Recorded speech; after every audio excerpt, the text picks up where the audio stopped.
बर्तमान देखुन भत्ता टंका के नेकरी गोटे बहुत बड़ अपडेट रही जेना कि आपने स्क्रीन माध्यम देखिपे मोहन सरकार बड़ भेटी बढ़िला भत्ता टंका क्या मिल केते टंका एवं केते तारिख में आपण को यही भत्ता टंका मिल बर्तमान देखुन इटा के नेकरी गोटे बहुत बड़ अपडेट रही जेना कि आपण को समस्त को ये अपडेट के जानबार के पड़वा जेना कि आपण जानीपारे जे केन मानकर भत्ता टंका राज्य सरकार केते टंका वृद्धि करबे तार संगे संगे ई भत्ता टंका आपने केभे पे पारबे जेना कि राज्य सरकार आपन को केभे देबे आर केन प्रोसेस रे आपन को इथर भत्ता टंका मिलबा पूरा डिटेल आपने ई वीडियो माध्यम रे जानि पारबे जेना कि आपन को मैं ई वीडियो माध्यम रे पूरा डिटेल जणामी सेति लागि वीडियो के लास्ट तो देखुन आउ जदि आपन को वीडियो भल लागबा बोले गोटे लाइक कर देबे आउ जेन माने एतकी बेल तक चैनल के सब्सक्राइब नहीं करबार तेल चैनल के सब्सक्राइब कर देबे।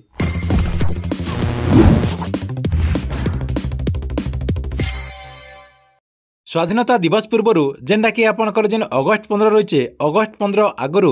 राज्यवासी लगे माननीय मुख्यमंत्री मोहन चरण माझी बहुत बार गोटे भेटी देवार के जाऊन जेना कि ओडिशार जेन आपंकर भत्ता टंका रही ये भत्ता टंका के राज्य सरकार वृद्धि करबार के जाऊन ताहले कहा के केते टंका मिलवा देखुन आगु आप समस्ते जानते राज्य सरकार मधुबाबू पेंशन योजना हिताधिकारी मान लगे जेना कि भत्ता टंका राज्य सरकार 3500 टंका वृद्धि करिछन जेना कि 3500 टंका देवा लगे राज्य सरकार घोषणा करथिले इहादे किंतु राज्य सरकार फेर गोटे नुआ भेटी देवार के जोचन जेना कि आपनकर जेन भत्ता टंका रही ई भत्ता टंका के राज्य सरकार फेर गोटे नुआ घोषणा करबार के जोचन राज्य में बीजेपी सरकार आसला परे परे आपण समस्ते जानिछन जे गोटे परे गोटे घोषणा करा जाउछे जेना कि माननीय मुख्यमंत्री मोहन चरण माझी गोटे परे गोटे नुआ नुआ योजना घोषणा करुछन तार संगे संगे पुराना योजना मनकर जेन कार्यकलाप रही तार संगे संगे ताकर जे बेनिफिट रही सबकिछि सेमाने जेना कि आपणकर अधिकार देवा लगे राज्य सरकार तरफ घोषणा करा जाउछे राज्यर सब वर्गर लोक मान केन्दा करी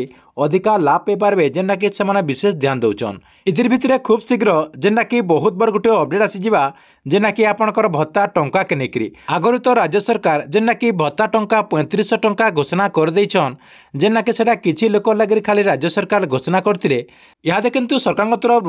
जेना कि समस्तंकर भत्ता टंका वृद्धि करा जुवा बोलिकरी अपडेट होचे माननीय मुख्यमंत्री मोहन चरण माझी इटा के नेकरी कम दिन भितर जेना कि बहुत बार गोटे घोषणा करिपारन देखुन माननीय मुख्यमंत्री मोहन चरण माझी ई जेन भत्ता टंका वृद्धि करबे भत्ता टंका वृद्धि कले केन मानकु केते टंका मिलबा आगरु तो आपण समस्ते जानिछन जे जेना कि मधुबाबू पेंशन योजना अधीन रे जेन मानकु भत्ता मिलुचे जेना कि आपनकर वार्धक्य भत्ता नॉर्मल लोक के आपनकर जेन 60 वर्ष रु 79 वर्ष जेन मान को होचे से मानको जेनटा कि 1000 टंका मिलचे इतार संगे संगे जेन मान को 80 वर्ष होचे से मानको जेनटा कि अधिका टंका मिलचे से मानको 1200 टंका मिलचे इतार संगे संगे जेन माने भिन्नक्षम रहिचन जेना कि आपनकर 80% रु अधिक जेन भिन्नक्षम रहिचन से मानको भी सरकार तरफ जेना कि 1200 टंका दिया जाउचे एंता करी आपनकर विधवा भत्ता तार संगे संगे आपनकर जेन अन्यान्य भत्ता रहिचे सब भत्ता जेना कि आपनकर 1000 टंका मिलचे जदि राज्य सरकार भत्ता टंका वृद्धि कले केन मान को केते टंका मिलवा देखुन जेन मान को 80 वर्ष रु अधिक हो जाइए तार संगे संगे जेन मानकर भिन्नक्षम परसेंटेज आपनकर 80% रु अधिक रही बेले आपण को 3500 टंका मिलवा तार संगे संगे विधवा भत्ता जेन आपण को मिलुचे जेन महिला मान को विधवा भत्ता मिलुचे सेमानकटा भी 3500 टंका मिलवा जेना कि आपणकर 3टा कैटेगरी लोक मान को सरकार तरफ जेना कि 3500 टंका भत्ता दिया जिबा इतार संगे संगे देखुन जेन मान को 60 वर्ष रु 79 वर्ष होचे सेमान को सरकार तरफ जेना कि 3000 टंका भत्ता दिया जावा बोली करी अपडेट होचे जेना कि सरकार तरफ ई भत्ता टंका के नेकरी बहुत बार गोटे घोषणा हो पारे बोली करी अपडेट होचे जेना कि आप माने कम दिन भितर भत्ता टंका के नेकरी बहुत बार गोटे खुशी खबर पाई पारबे जेना कि माननीय मुख्यमंत्री मोहन चरण माझी आप लगे बहुत बार गोटे खुशी खबर नहीं आसबे।